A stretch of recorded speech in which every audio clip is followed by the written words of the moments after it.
My visit to ex-Boko Haram fighters, victims UN Chief. UN Secretary-General António Guterres has, despite these challenges, said he was convinced that progress against the spread of terrorism in Africa is possible based on his visit to Borno State in northern Nigeria in May. Guterres spoke while addressing the latest meeting of the UN Global Counter-Terrorism Coordination Compact, which brings together UN agencies, member states, and other partners in New York on Wednesday. The terrorism threat to Africa is increasing, he told participants.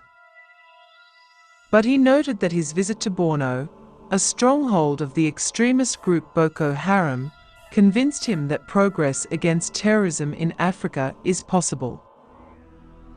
Guterres had visited a camp housing some ex-fighters of Boko Haram who surrendered and another housing internally displaced persons in the Borno State capital, Maiduguri, when he visited Nigeria early May. Borno State Governor Babagana Zulum said at least 40,000 Boko Haram fighters and their families have turned themselves into authorities since last year. Speaking on his impression and lessons he learnt during the visit to the camp of the ex-Boko Haram fighters and their victims, Guterres said, "I was so impressed by the meeting I had with former fighters in one of the centers, with the meetings I had with victims and with this sense that Boko Haram, that was born in Borno State, is now clearly losing ground. It is losing ground because the people have assumed largely, themselves, the capacity to undermine the work and the terrorist actions of Boko Haram," he said. The UN chief, however, warned that while the number of deaths from terrorism has declined, the overall threat is far from over, particularly in Africa, as they exploit power vacuums. Sub-Saharan Africa accounted for 48% of deaths attributed to terrorist groups globally in 2021. Groups like Al-Qaeda, Daesh and their affiliates are continuing to grow in the Sahel and make inroads into Central and Southern Africa. They are exploiting power vacuums, long-standing inter-ethnic strife, internal weaknesses, and state fragilities, he said.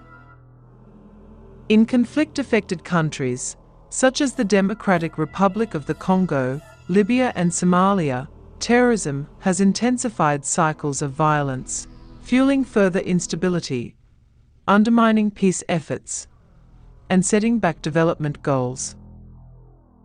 Meanwhile, in largely peaceful countries, such as Mozambique and Tanzania, terrorists are now seeking to exploit and manipulate societal grievances and mistrust in governments. The Secretary-General stressed that the international community cannot effectively address terrorism without tackling the conditions conducive to its spread, such as weak institutions, inequalities, poverty, hunger, and injustice. The UN's counter-terrorism strategy takes an integrated and holistic approach to the issue, which calls for investing in health, education, protection, gender equality, and justice systems accessible to all. It means creating truly democratic systems and processes, so every person can have a voice in the future of their communities and countries, and trust that their voices will be heard and reflected. It means placing human rights and rule of law as the foundation of our work, he said. Guterres said the UN Counter-Terrorism Compact would continue to support countries in their counter-terror efforts, including through technical assistance, capacity building, and in helping to build institutions that focus on people and are grounded in human rights and the rule of law. The Compact is the largest coordination framework across the UN's 3 pillars of work: peace and security, sustainable development, and human rights and humanitarian affairs. It was developed following the establishment of the UN Office of Counter-Terrorism, UNOCT, in June 2017, considered the Secretary-General's first major institutional reform after taking office that January. Thanks for watching. Please share, like and subscribe. Thanks.